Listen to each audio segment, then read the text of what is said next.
Work anniversary. And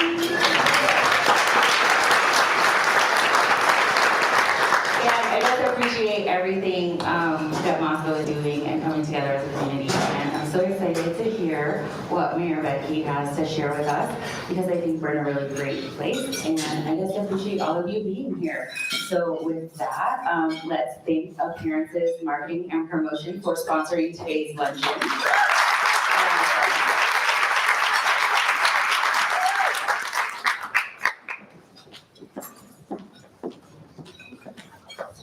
Good morning. It's a little scary to be standing here in the same place that you took high school art, but I'm getting over it. My dad's office was up in that corner. Thank you, Elizabeth. I want to thank the Chamber and the city for the opportunity for Appearances to be here and our wonderful team and our incredible clients. Thank you for that. It's customary to talk about the business in this minute in time, but today I feel much more compelled to talk about my city. And I'd love to talk to you about our business, and anyone on the team would be happy to talk to us. We always have the best snacks, so come on by anytime and we'll visit with you. Moscow is my hometown, and I would not have anything I have without it. And I say it's my hometown, and if my snarky little brothers were here, they would be saying, no, you came to Moscow later in life. Well, I was too. So I'm not really appreciative of their constant later in life comments, but Kara Best, those Gritman babies, they just own it, and they own it forever, and they tell you forever, if you weren't born at Gritman, you're not local. So I, try to care enough for Gritman that I hope I've earned local, so here we go. So the city of Moscow is shaped who I am as a person in more ways than I could possibly say. So I'm just gonna say two things. My very first job was with the city of Moscow. I was 13 years old. I signed an actual contract. Anyone in human resources probably having a heart attack, but please remember it was the 60s. So I was a park aide at East City Park and worked with children. And at that moment in time, that gave me confidence I would have never had. And together, Elizabeth and I have built a company that employs people of all ages, even old people. So, we start with high school students, and one of them, the beautiful Madeline Johnson's here with us today. There are many more I could run through. We have second generation interns with Adina and McKinsey. The list goes on forever. I thank you to the city of Moscow for giving a kid a chance, and it's inspired me to give others a chance, and it's really makes a difference. And it's how you can own a business in Moscow is by understanding the talent that's in your community and lifting it up. So another time my city gave me a wonderful opportunity was my senior year in high school, and I had the great privilege of being a page at the legislature. And I was about a month in when I was asked to do something that made me really uncomfortable. And I knew that the right answer wasn't going to make me A, popular, or B, understood, and that I would be misunderstood. So I called my great advisor, of course, my father. And I got him on the phone, and I said, this is what happened. And he says, Donna, you're a Moscow girl, pride of the North. You know the right thing to do. And in the long of things, you really will understand that it's the difficult decisions that define you. And I've carried that with me, and it's been resonating particularly in my head, as it has all of yours, I know, since that sad day, November 13th. And if you would join me, I would really feel that our most appropriate thing today is to give thanks for our city, and particularly our police department, for doing the right thing and the hard thing. We are the pride of the North.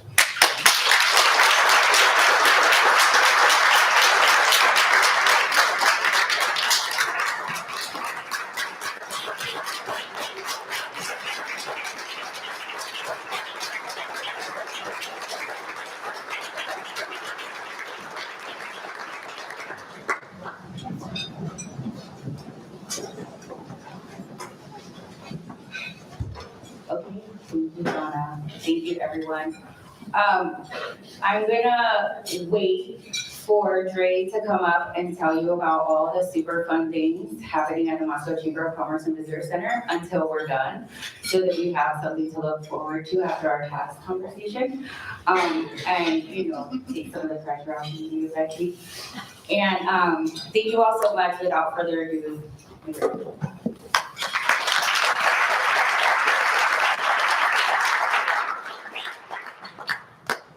Thank you, Sam. Here we go. She knows what she's doing. And there we are. Okay, great. So thank you all for showing up to hear this. I'll try to bring you up to date on all things that have gone on in the last year that are worthy of note and provide a little perspective on what's coming up in the future. So hence the state of the city. As Donna just said, I think we have to acknowledge the fact that we hit some very rough times in November all the way through December 30th. And I think that despite the tragedy, the horror of it all, we did get some good out of it. It highlights the relationship between the city and the university, and also the way our police force works, not only by themselves, but with the State Patrol and the FBI as well, to begin bringing this case to a conclusion. So good for the other entities that are involved, and good for the city for staying steadfast and carrying on through all of this. The city government is composed of the mayor, city council. You know who I am. I'm up there on the left-hand side. We have 6 city councilors, 2 of whom, Haley and Sandra are here someplace, are our city councilors. We did swap out 1 councilor toward the end of the year. Ann Zavala retired, sort of, more like went on to other occupations in Japan, for heaven's sakes. And she was replaced by Drew Davis, who will serve to the end of the term.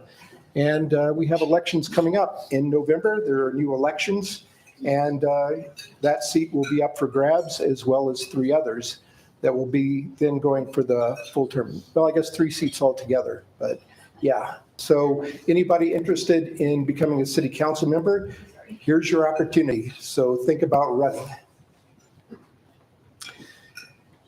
Everybody says Idaho is growing at a rapid clip, and that applies to everybody. Well, Idaho is growing, and growing fairly rapidly. You can see we're placing number 2 on the list behind Florida at 1.82%.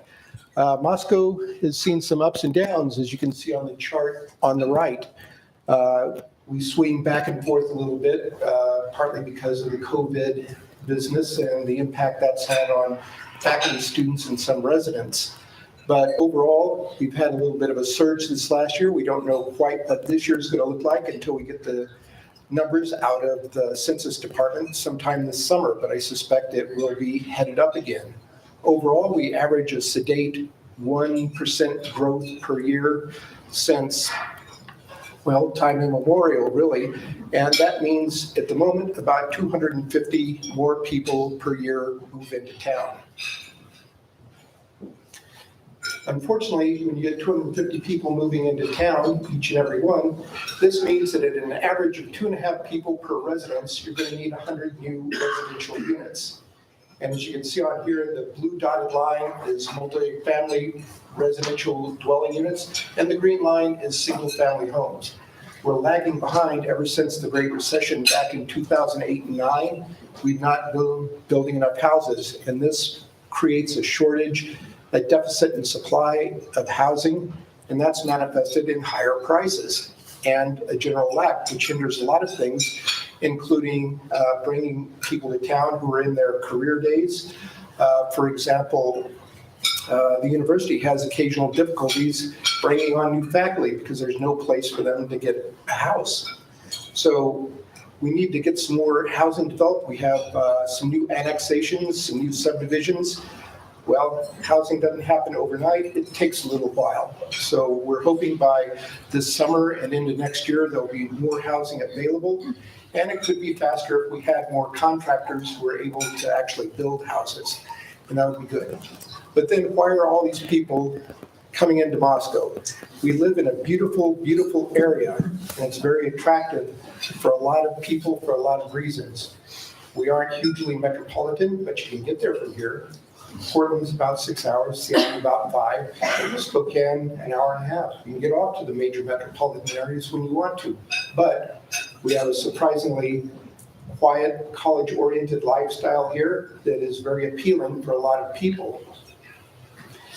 You can see here we offer a lot of amenities to our citizens. It's a great place to live. 93% of the citizens in the recent survey said it was an excellent or good place to live. And some of the breakdown of that is over here on the side. The green line is a place to raise children, really high. The blue line, a great place to live. And on a big upward trend, is Moscow a great place to retire? Yes, it is. We offer a college atmosphere with arts, entertainment, social and cultural activities of all kinds. Moscow is a good place to come. And more reasons to be here are the things that are put on by our arts department, our events department. We have things like the Vandaltown Block Party. We got the Art Walk, Light Up the Season Parade, Moscoberfest, and just recently Winterfest. And of course, Farmers Market, always a big draw, about 10,000 people per Saturday throughout the season for Farmers Market. These are big draws.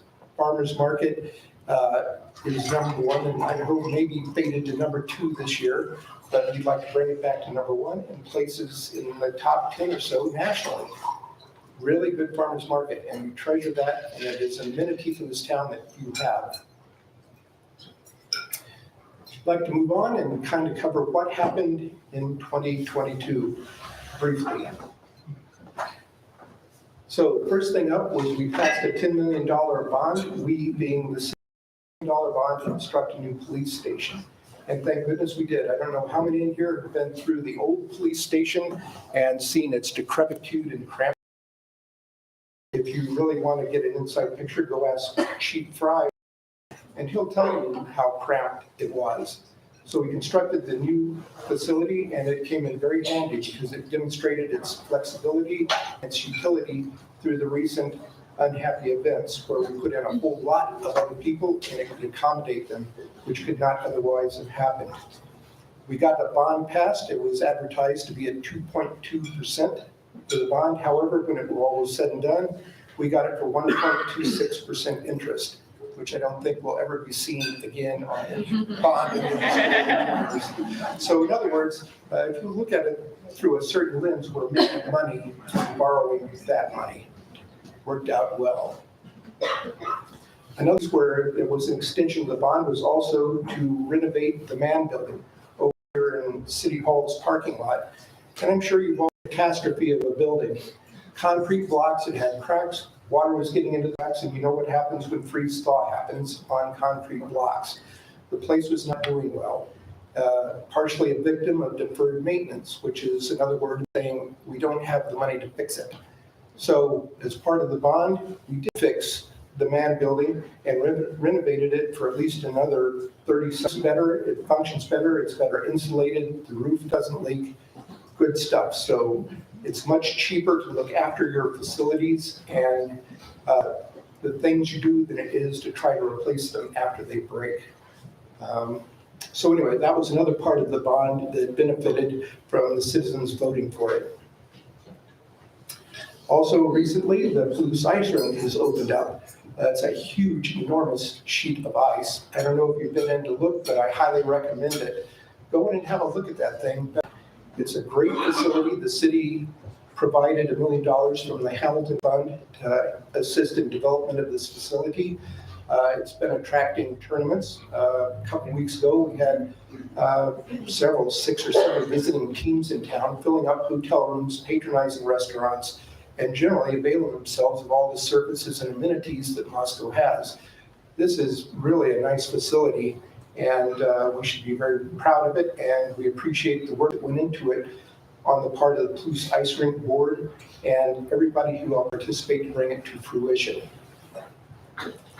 Also, everybody's favorite, out on Mountain View, we put in a traffic circle, and thank goodness it is open, and that it opened before the snow flew.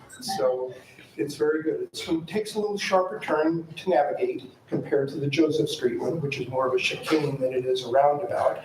But this one I have in the larger pickup trucks freelancing and going straight across. Turn, we're just right through. So, oh, they don't do that part. There's big rocks up there that'll gut a truck. But around the edges, they snake through.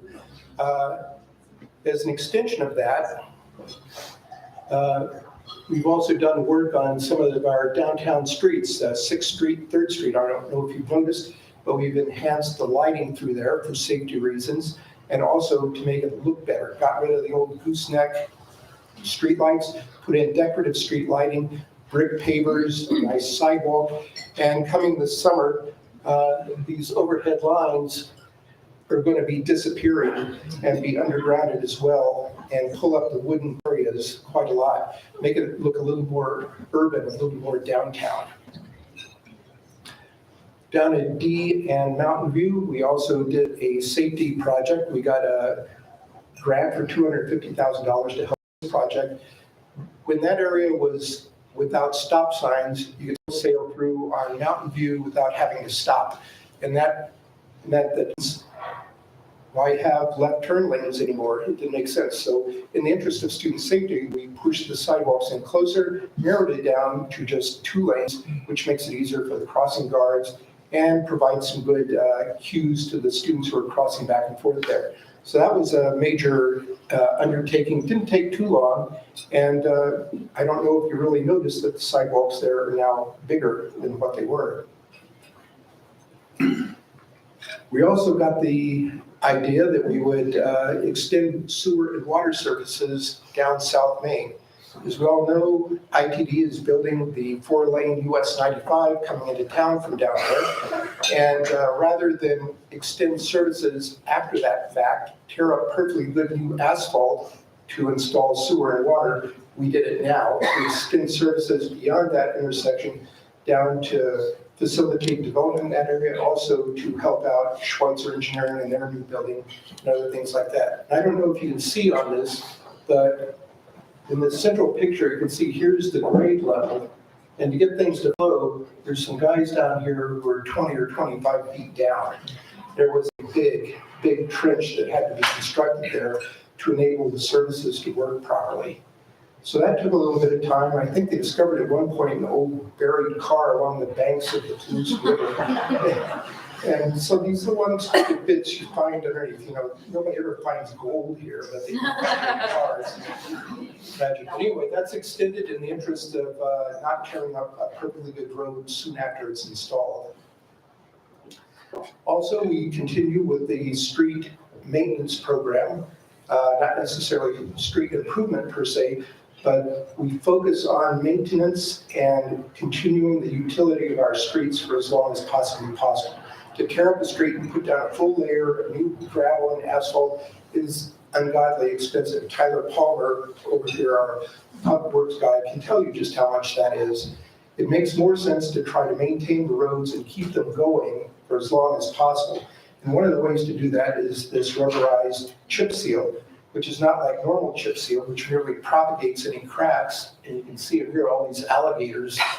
It just propagates that back up here. The rubberized coating is more flexible, and therefore when you put it down, the cracks don't propagate upwards. You've extended the life of that chunk of road by 5 to 7 years. So we do a lot of this around town, just not necessarily to invest in whole new roads, but to perpetuate the utility of the roads that we do have. This one. This is out at the city shop, and few people ever go out to the city shop. The city shop is about 60 years old, and so is this building. This picture of the old building that is being replaced, it houses one of our city wells. And the picture doesn't show it, but this is standing upwind. You can't see it from this side, but that poor building was developing a definite downwind tilt. It was not long for the world. So we replaced that and put in a backup generator. Not without cost. It was about $830,000 to do that. But that assures that water can still flow during power blackouts and it will still go because the shed around it is not collapsing on top of the wellhead. Never a good thing to be had. So that's another one of the major projects that's gone on pretty much out of sight and therefore out of everybody's mind. ARPA funds, the city council put together a project that takes some of the ARPA monies from the federal government and disseminate it among small businesses and nonprofits who've been adversely affected by COVID. So all of these businesses, all of these nonprofits got a pretty good chunk of change to keep them going and help them continue with their business and their mission. Also, we contributed in $120,000 to help with, if you had to buy it now, maybe, maybe not, probably not, it's expensive. So construction of affordable, and I prefer calling it workforce housing, to keep people who work at some of the jobs that keep us all going, keep them closer to town so they don't have to pay for gas to commute in from much more distant places. And so we'd like to see more workforce housing constructed in the future. The downside to that is the city is not a developer. The city does not build houses. All we can do is zone and assist in how to get the project to move forward. It's up to developers to actually do the heavy lifting to construct those houses. And recently, we put together the Climate Action Plan. This is a plan that pertains only to the city and city services, with the idea that we would like the community at large to follow things like wise-scaping yards to reduce the amount of water that goes in, contemplation of alternative vehicles like electrics to replace internal combustion engines. The city is slowly replacing its in-town fleet of internal combustion engine vehicles with electric. And that goes to another point I'm going to make here in a minute, where we'll need charging stations to accommodate those. But it does reduce the carbon footprint. Electric vehicles cost less to maintain, and we would love to have those in-house. So part of the climate reduction plan involves all of that and more, and it's online if you want to go read about it and check into it. But also remember, we're not forcing anything off on the citizens at large. This is for the way the city does its job, with the hopes of setting an example for everyone else. Downtown, poor downtown. It's a success. It's a victim of its own success, because the infrastructure that went in way back in 1981 is now 42 years old. And as anybody who's starting to reach their mid-40s knows, things ain't working the way they used to. Same thing here. It's difficult to see, but you can see the condition of some of the curbs here.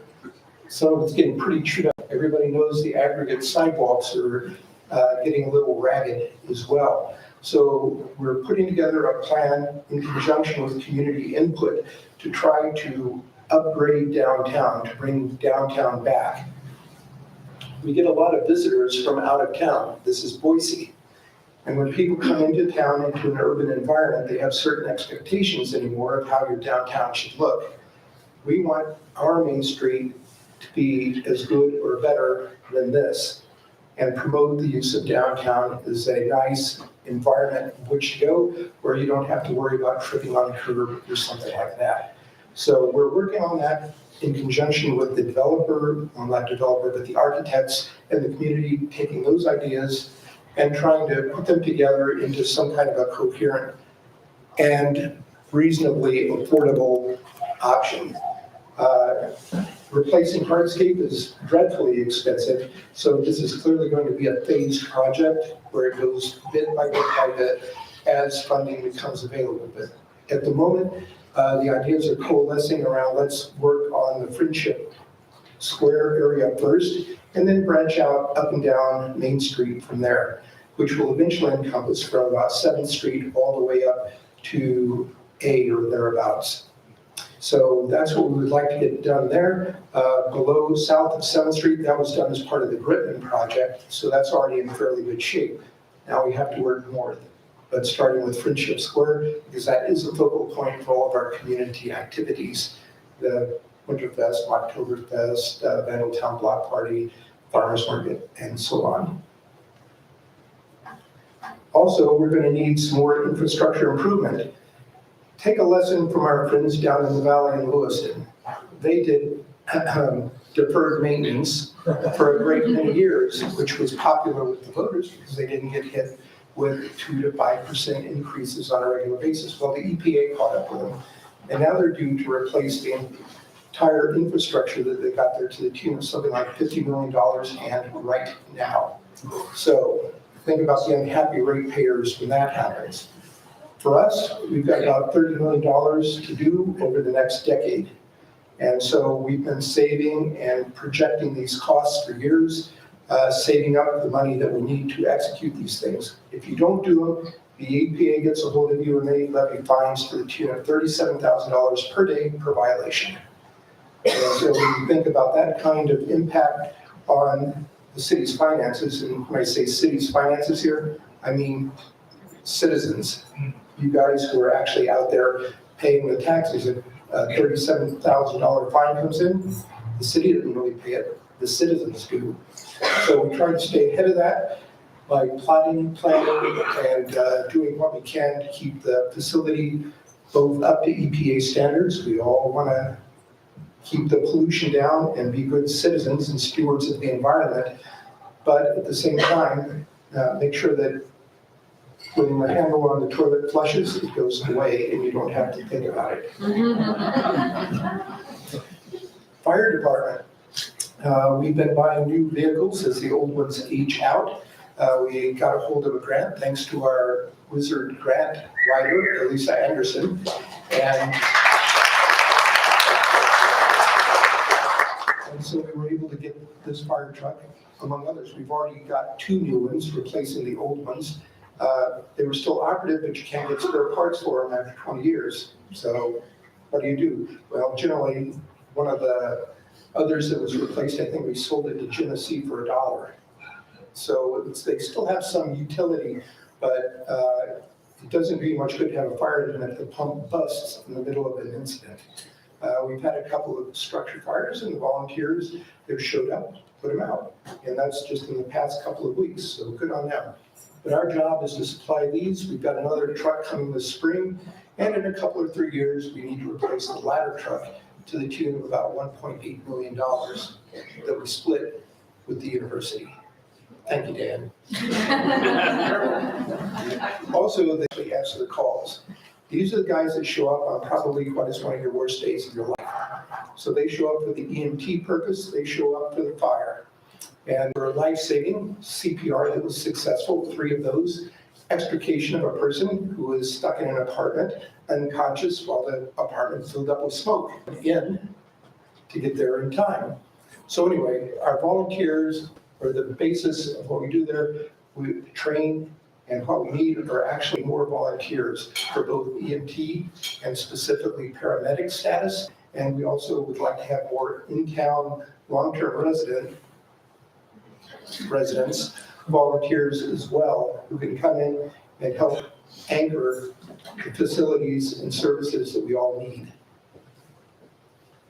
Current and upcoming projects, yeah. This is what's going to happen to you come summertime, I think.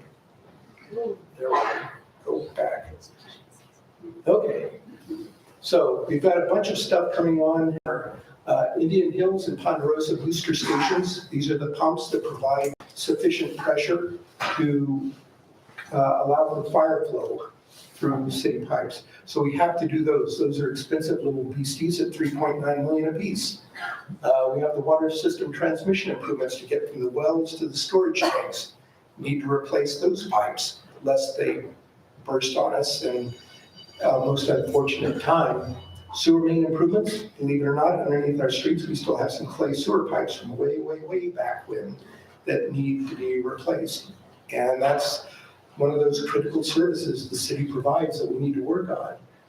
Lily Street's going to get torn up pretty good for a complete rebuild from the pipes under all the way to the asphalt on top. So that's going to get done this summer too. Don't drive on Lily Street. You won't be able to. And Paradise Path lighting along the stretch of Paradise Path behind Identity along the creek. We're putting in lights to improve the safety and visibility through that stretch. And so the conduit is already there. We just need to put the bollards, the light, and wires in. And that's coming up this summer too. Our other favorite project, the bridge at 6th Street.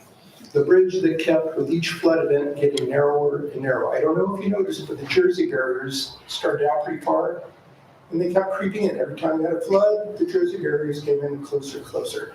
Well, clearly time to replace the bridge. It got off to a late start. There were some other issues, but it should be done April, May-ish, somewhere in there. And then everybody can learn to drive through the roundabout once again with another spoke of the roundabout coming in. So enjoy the learning curve that everybody's going to go through on that. The airport, it proceeds. You can watch the progress of the airport coming up by going to flypuw.com. They've got live webcams, and you can look right down on the construction site and see what's going on. It's coming up out of the ground.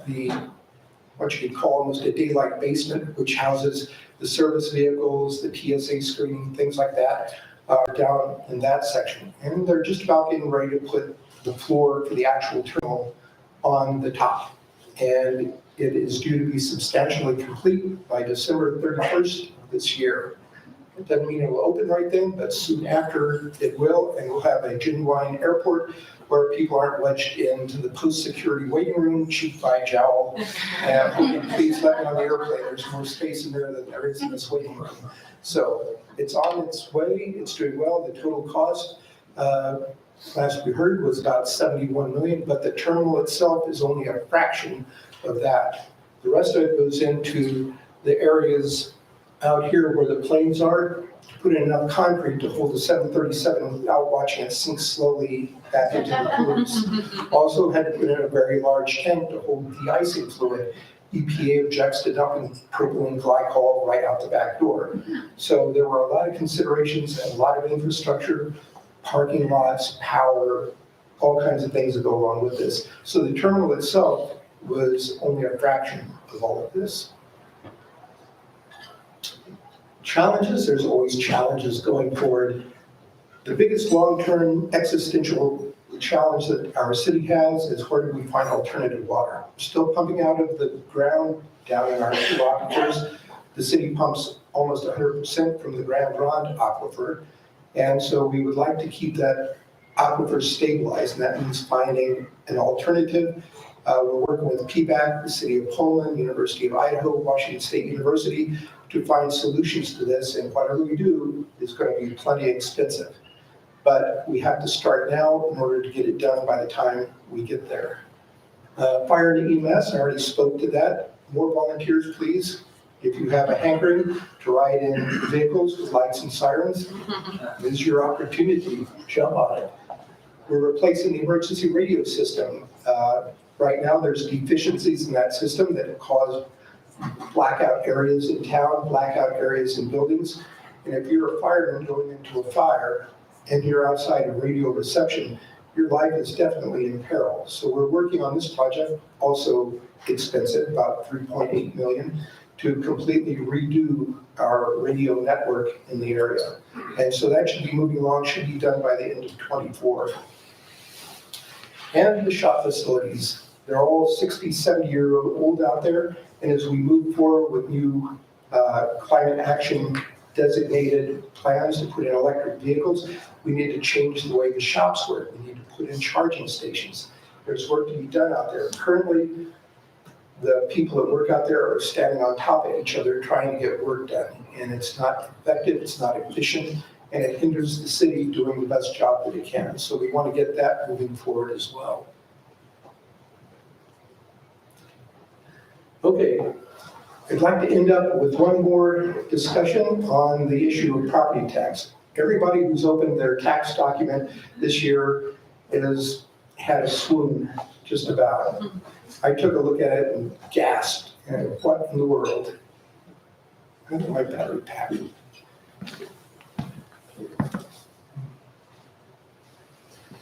Okay, property taxes. Out of every dollar in property tax you pay, Moscow gets about 30% of it.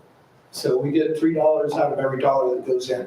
You look at the bill, the rest of it goes elsewhere. Lake County gets 23%, Moscow School District 36%, and the rest is divvied up between the Highway District, Cemetery District, Library District, and they all get their little bit. So these figures include any levies or bonds that have also been assessed. So the cities includes your property tax base plus the payback for the police station bond. The school district has its additional levy as well. Yep, down button. Thank you. So historically, property taxes have been pretty much a 50-50 proposition between commercial and residential. But over the past, it's swung dramatically to 75% residential, 25% commercial. And so why is this? In 2021, if you had a $350,000 house, okay, this year, in 1 year, it jumped up about 40% to almost $500,000. That increment between 350 and 500 is what you're paying your additional tax on. Moscow levies its taxes based on dollars in last year's budget. 3% is the maximum we can take compared to last year's budget. And that amounts to $62. $5 per $500,000 house per year, $5 a month. But if we hadn't taken anything, if we'd taken zero property tax increase, the taxes still would have gone up by $297,000. And so 297 plus the 62, that's your total tax bill now, because we did take that 3% to try to deal with inflation, which hits cities just like it does everything else out there.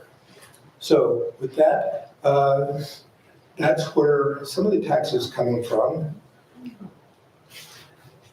Wrong way. Wrong way again. There you go. So what do we got here? Where are the taxes going? After you've paid your taxes and your extra $62, you look across the larger landscape. The total assessed value of town divided by the number of tax increases that we put in, and that's your rate. Rate times the value of your house that's not exempt from taxes is what you pay. Well, the state hasn't changed the homeowner's deduction a whit for some years. It's not indexed to inflation, it's not indexed to assessed value. So that most part of that big increase you saw from your $350,000 house to your $500,000 house is what you're paying taxes on. However, what that implies is the commercial rates have gone down. So fast food restaurant in the city of Moscow, that's about $400 less. Local retail store, $450 less. Most interestingly, a large apartment complex in Moscow got a tax break of $7,700. Your single family residence that we were talking about went up $350. And when you multiply that by the other taxing entities, the school district, the county, the total tax bill is on the side there. So that apartment complex is paying almost $26,000 fewer than what they were last year. However, that poor owner of the now $500,000 house is paying almost $1,200 more. And that's what's going on with property taxes. This is not the city driving you to your knees and reducing you to thin gruel for dinner. This is a legislature thing where if they increase the homeowner's deduction, a lot of that would go away. The income tax receipts that we've been getting back courtesy of the government have been a delight, but $75 a head, not a big deal. It disappears in the noise. But if they took that money and used it to reduce property taxes, we'd all be further ahead. And to compare ourselves to other municipalities, there we are at 750 is 7.5 million is the total return we get in the city. And that includes the $1 million that we get from the bond for the police station. So really 6.8 million more or less is what the city runs on. Down the hill in Lewiston, they've got about 30% more people. They've got 300% more tax revenue coming in. And this is because of the way the tax system was set up in 1978, where they took the value of what was going on in these towns back in 1978, and it's been stuck there ever since, despite clear changes in the way cities have done business. So overall, every city in this state is different in what they get for taxes, the 1978 thing, and the amounts that we could charge after that. There are 6.8 million that we receive in tax revenue for property taxes does not even fund the police department. Police department costs us about 7.2 million. So by having a police department, the city is already 400,000 in the hole at the outset. So we're kind of also unique in that a lot of our valuation is exempt from taxation. So we can only tax on what's legally allowed to be assessed. So the university is off the tax rolls. Churches, schools, government buildings, off the rolls. So really what we've got is a town that's worth 3.5 billion or something. Over half of that is off the rolls. So we're trying to run a city with less than half of the money that we really need to run it properly. Other cities don't necessarily have this problem, but frankly, I think having the university pretty much offsets the issues there. But still, having some more money would be really handy. So anyway, mostly what we need to do is get our legislative people to equalize residential and commercial property tax and bring things a little more back into shape and not treat cities leeches on the flesh of the citizens all the time. So we need to change that idea around a little bit. Anyway, that's all I have. So any questions, I'm going to try to answer them. But if you have really difficult questions, we have Haley right there. So get them with the tough stuff.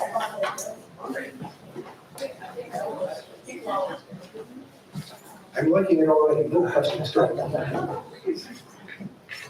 So, Louise, as always. Hi, Louise. I'd like to know if for this year, you have set yourself or this city council, 1 or 2 or 3 goals as to something you want to add or change or stop. Yep. So we've revised our strategic plan with the major challenge areas. We did that this last fall and reoriented the projects in order that we'd like to see them addressed. Some have gone away because we've actually done them, and we've popped some new ones on, and I won't even try to name them. You saw some of them up there in the challenge area section, and there's a whole list more of them that are categorized as Tier 1, Tier 2, Tier 3 of order of importance in which they need to be addressed. Most of these are also not one-offs. They're ongoing several year-long projects that are large in scope and can't be as neatly remedied as repaving D in Mountain View for student safety. So they're online, you can go check them out. So if you want some reading at bedtime that'll help you pass gently to sleep, go for it.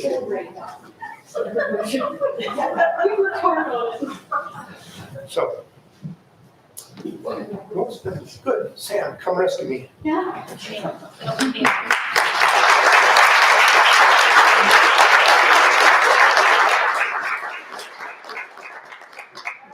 Hi, everybody.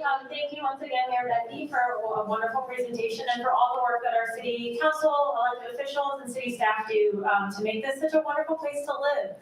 And also, if we could give Wilder Catering a round of applause for the delicious food.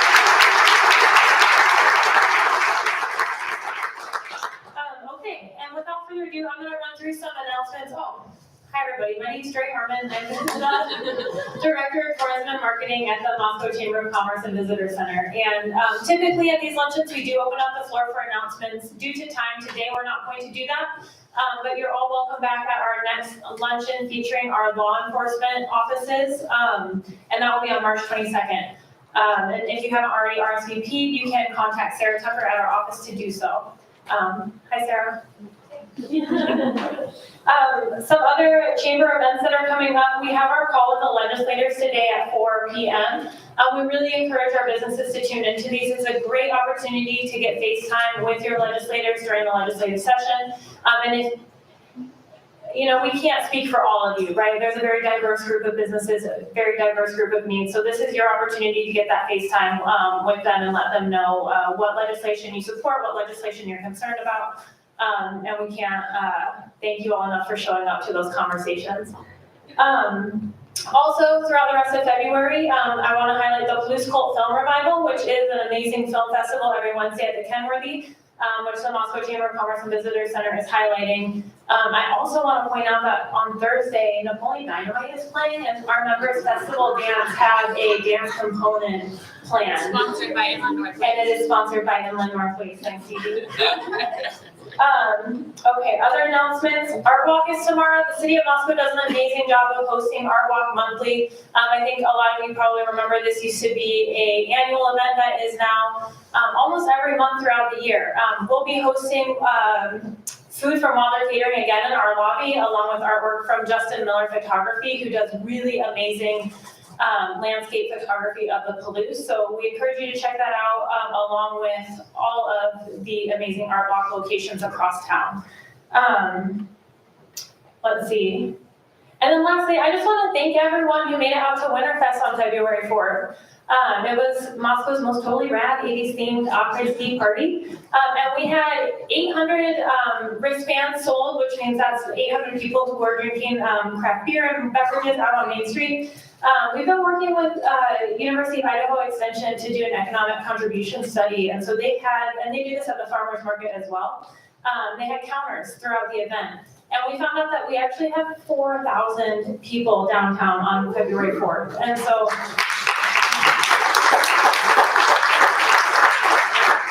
it has been incredible to watch the use of the entertainment district grow and to get to have an integral role in that. And as you can tell, these events are so much more than just, having our open container laws lifted. They're about bringing your family downtown to enjoy activities, for businesses to connect with community. It's really the true definition of what brings commerce and community together. One last announcement before we I'll make you all do a drum roll with me and we'll draw a winner. But I just want to let you guys know we enjoy hanging out with you so much that we have a weekend coming up in June where we have our annual chamber auction and Camp Moscowana. So please mark your calendars for June 2nd and 3rd. We can't wait to spend so much time with you. It's going to be great. Okay, and without any further ado, if everyone could join me in a drum roll.